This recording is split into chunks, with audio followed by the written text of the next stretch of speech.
Presented by Ebix cash. हर खुशी के लिए काफी है।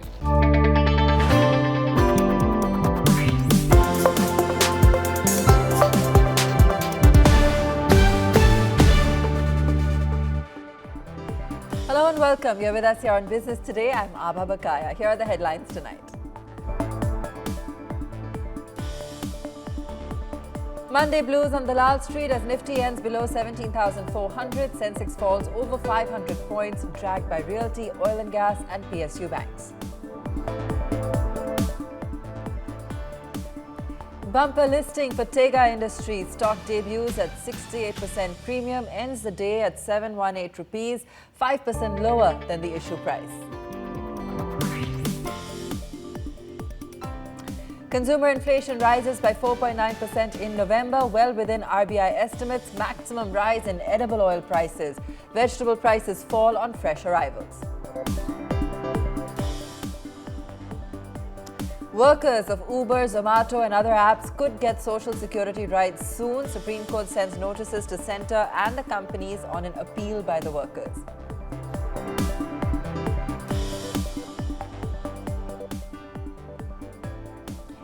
And an exclusive conversation with Sabir Bhatia of Hotmail fame tells Business City TV that cryptocurrencies are nothing but a tool for money laundering.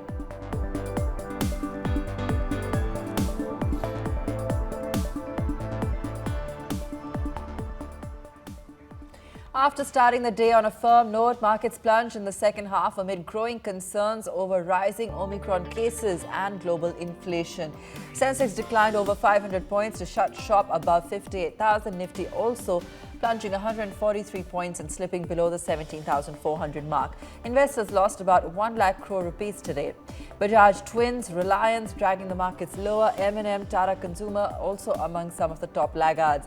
Gains in select IT counters lent some support. Tech Mahindra, Wipro, Axis Bank, SBI Life and Hindalco among gainers in trade today. Well, markets taking a knock today on account of fears, of course, overarching fears with regard to the Omicron virus. That's definitely affecting markets somehow, but we did see overall as well across the board sectors seeing a shave off in today's session. Let me go across to our global business editor, Udayan Mukherjee, joining us now. Then, what's your take on the kind of market direction we're headed in for this December? For the week at least, we started on quite a poor note. Hi Abha, it's still in volatile terrain, the market, because it did bounce back quite well last week, contrary to popular expectations, and this week has again begun on a slightly more somber note. I think the market's still trying to find its feet because the kind of triggers which are coming in are very confusing. Last week the real fear was with Omicron, but thankfully, fingers crossed, in India it's not exploded yet like it has in some of the Western countries. So I think on that front investors are still waiting and watching. The key this week, I think, will be what the US Fed signals in terms of interest rates, because in the middle of the week we have that outcome of the US Fed meeting. And while the Fed has already signaled that it does not believe that inflation is transitory any longer, if it does convey to the market that it will step on the interest rate hike accelerator earlier than envisaged, then I think the markets might see a heightened bout of volatility. I think what is happening in India is quite clear, that global investors, because of the US situation, the US Fed situation on interest rates, and because of Omicron, are probably in a more nervous zone than investors back in India. Because you can see that FIIs have been selling consistently in December, but domestic investors have been buying. I think that sort of reflects the kind of dichotomy in mood and sentiment between global and local investors, and that might well continue if the US Fed were to signal a hawkish kind of stance today. The good thing, Abha, is that below 17,000 on the Nifty, you are seeing some buying materializing. So a lot of the investors who have not invested earlier are trying to use this correction. The moment it deepens a bit, it goes below 17,000 to top up on stocks. And as long as that continues, chances of a major drawdown in the market might be averted, but I still think we are in volatile terrain, and the last word has not been said about which direction markets will finally strike out in December. Talking about volatility, who better to have this conversation with than our market guru today? And then we have a very special guest lined up. Samit is a good old-fashioned mid-cap and small-cap stock picker.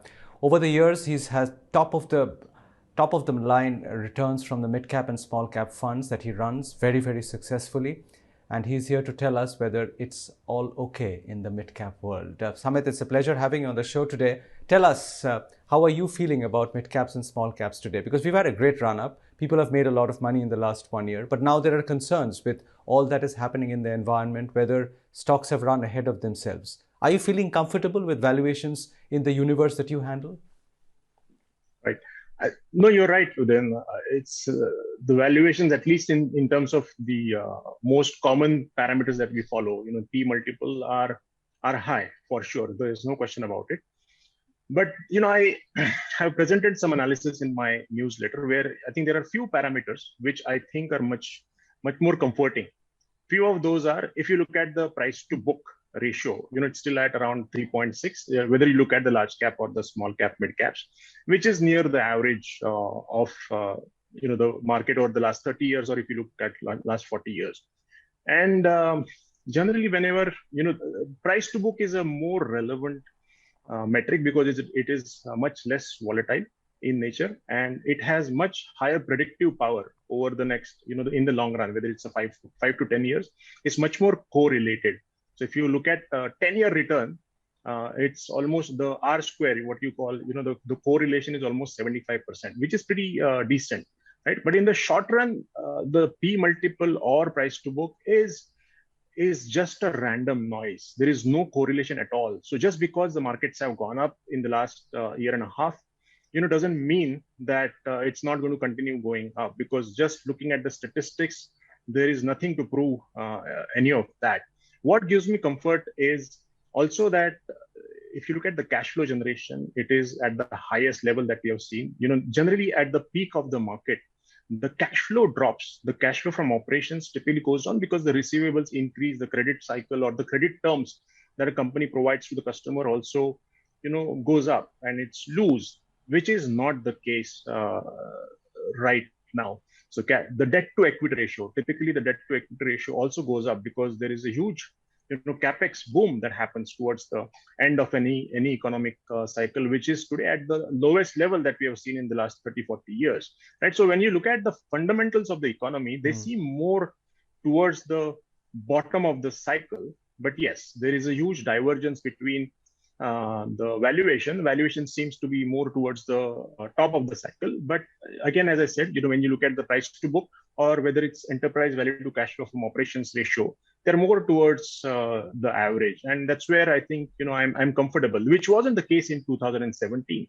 The price to book, whether it's in 2011 or 2007, the price to book you would see had gone up significantly higher. Even in the early 1990s, 1990 to 1993, the price to book had gone to 10 times. In 2007, the price to book was about six times. Today, it's at 3.6 times, which is reasonable enough. Right. So what's the right way to play it from here on, Samit? I mean, that's the big question. Because a lot of people are drawing parallels with this cycle which is playing out to 2003 to 2007. Do you see it that way? Because then the right way to play it would be to play the big capex plays, to play the big corporate banks because of a new credit cycle unfolding. Or do you think this one is different and one should not get trapped into thinking it's the 2003, 2007 story playing again?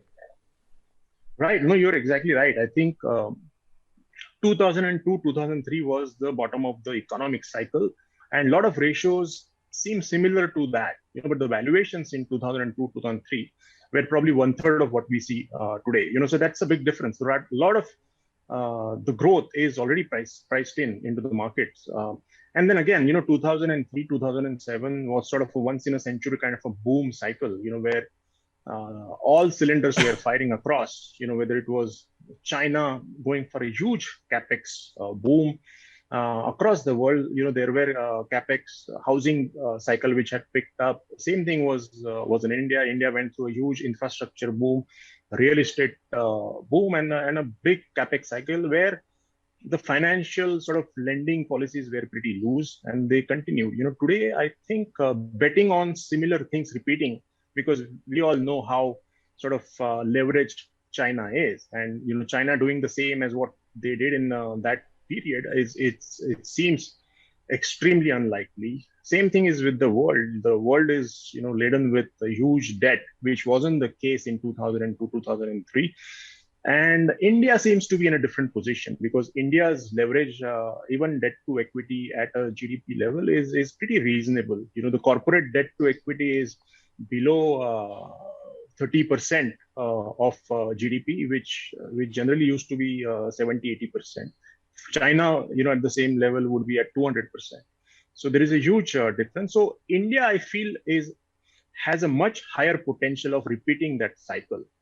Just because of the kind of cash flow that the companies are sitting on, as well as the debt to equity ratio that the company has. So there is a lot of room for them to, the median debt to equity is 0.16 times. So there is a room from going from 0.16 times to their normal level of 0.7, 0.8 times, right? But the same kind of sectors playing out will be very difficult. For example, lending space, the banking space, when the companies themselves have deleveraged, going through pretty rough period last 5 years, they are generating enough cash so that they can do the expansions through internal accruals. So the same ratio that we typically use for lending growth or credit growth of 1.5x or 2x of GDP, it's extremely difficult. I mean, they would be definitely underperforming, over the next cycle. Same thing is with the more cyclical sectors like auto. So you have to be very, very careful because you will not have the other wheels like the global wheel or the Chinese wheel to pull up the economy as what it did in that kind of a cycle. So I think this time you have to be very, very selective, just given that the valuations of 3x of what they were in 2002, 2003. There could be a risk if something doesn't play out. You could face a big downside. So you have to bet on sectors where the visibility is extremely high, and irrespective of whether the economic cycle picks up or whether we go through a struggling economy, those sectors should be able to deliver. I think the Okay. probability of success where you invest has to be much higher today, rather than just betting on a macro saying that the economy is going to go through a big upcycle. I think that's a very, very risky game. You can catch the full show on businesstoday.in in conversation with Samit Vartak. Do tune in for that entire conversation. Tega Industries makes a stellar debut on the bourses, listing at a premium of over 68%. The scrip, which listed at 760 rupees, gave up some of initial gains after a strong debut. The stellar listing was no surprise after a strong IPO subscription. The 619 crore rupee public issue had seen the highest qualified institutional subscription in a decade. Overall, the IPO was subscribed about 219 times. Experts, on the other hand, have advised new investors to wait for a dip before taking any position in Tega Industries. No respite for the Aam Aadmi. Retail inflation continues to soar for second straight month. November inflation accelerates by 4.91%. Retail inflation picked up in November despite excise duty cuts on fuel. Unseasonal rainfall led to a rise in prices. Maximum rise seen in edible oil prices. Vegetable prices have fallen on fresh arrivals. Prices of fuel, clothing and grains have also surged. The Apex Court today has issued a notice on a petition filed by various app-based drivers and delivery persons. The gig workers are demanding decent working conditions, social security and welfare benefits. A response has been sought from the centre within 4 weeks. Our legal correspondent Nalini Sharma is standing by with more details. In a significant development that is expected to have far-reaching impact, the Supreme Court has today agreed to entertain a petition filed by several app-based workers as well as delivery partners, especially from apps like Swiggy, Zomato, Ola and Uber, seeking decent working conditions along with social security benefits and welfare benefits in a petition that they filed before the Supreme Court. The app-based workers knocked the doors of the top court, stating that they should be recognized as unorganized workers and should be given benefits under the Industrial Disputes Act as well as the Workmen Compensation Act. The Supreme Court has today issued notices to the Union government along with the Ministry of IT and the Ministry of Road and Transport to respond to this petition within 4 weeks. Along with the ministries and the government, a notice has also been issued to all of these apps, including Swiggy, Zomato, Ola, and Uber, and the matter has now been listed for hearing in January 2022. The final outcome of this entire case is likely to have far-reaching impacts on all of the app-based workers throughout the country. Reporting from New Delhi, this is Nalini Sharma for India Today. Sabir Bhatia founded Hotmail and the times of Web 1.0. But as we gear up for the future of the internet, concepts like crypto and the metaverse will be at the very heart of Web 3.0. Our tech editor Ayush Alwadi caught up with the founder of Hotmail on the network's brand new tech show, Tech Today. And here's what Sabir had to say about the crypto space in India. Do you think that this is a space that needs regulation, especially in a country like India? I think so. I think because blockchain is great technology in that it is a distributed kind of database that uses anonymous computers to store data which otherwise would have been stored in central computers. So in that sense, you have there is a lot of anonymity that you can do with transactions. However, when you think of the use cases of what crypto is for, I am afraid, and I'm sorry to say that I don't see a use case other than money laundering. I mean, if that's the end game of people, then I think the government should shut it down. It's because it's like, helping the bad guys store and, squirrel away their wealth, which is not the purpose of all society. So in that, I think I'm with Charlie Munger, who said that, crypto should never have been invented in the first place. It's not good for society. Well, of course, you can catch the full conversation with Sabir on our website and social media channels.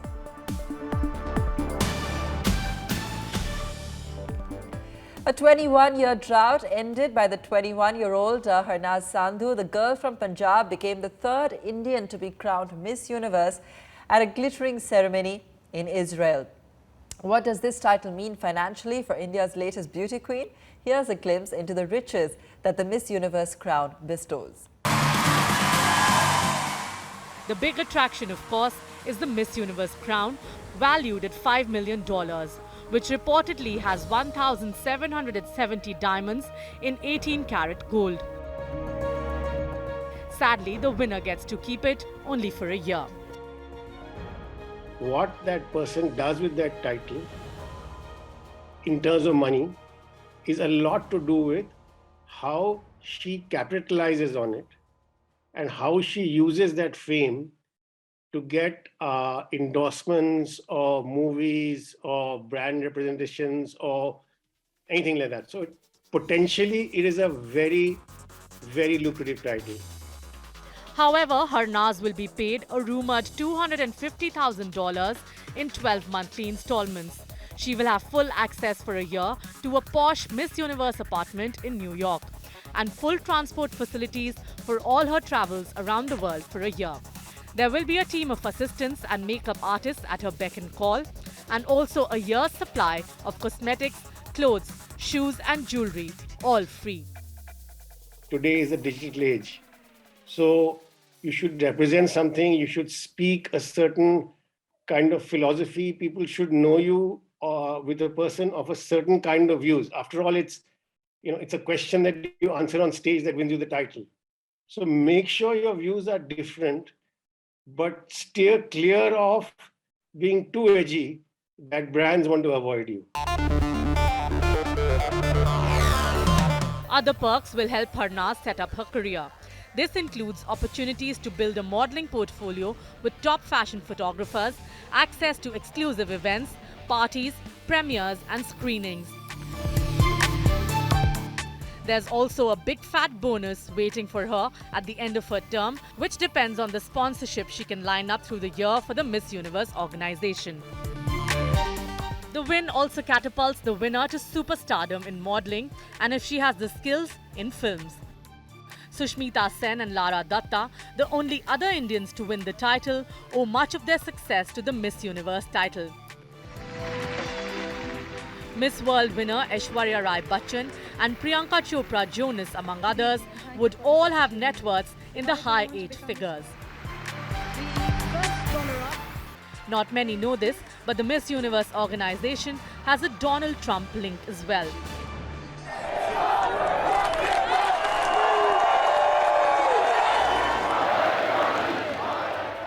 The former US president had purchased the company in 1996.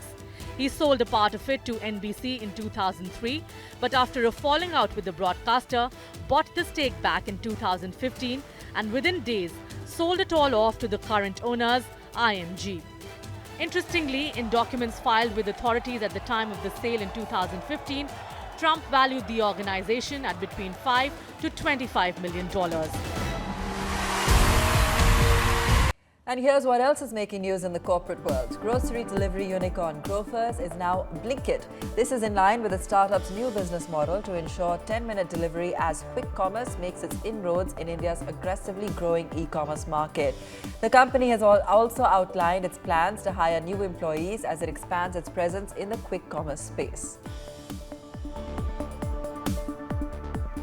Sustainable mobility innovator Ultraviolet Automotive raises a new round of capital in its Series C funding led by TVS Motor Company.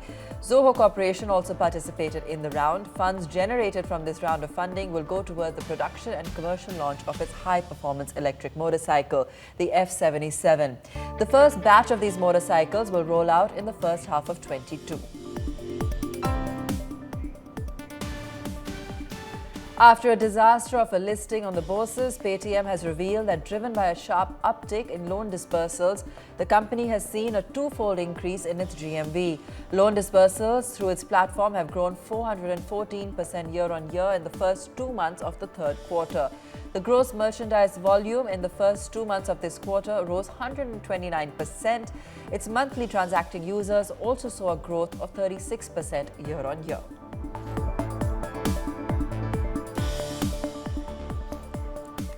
And that's all we have time for on the show today. Thanks so much for watching.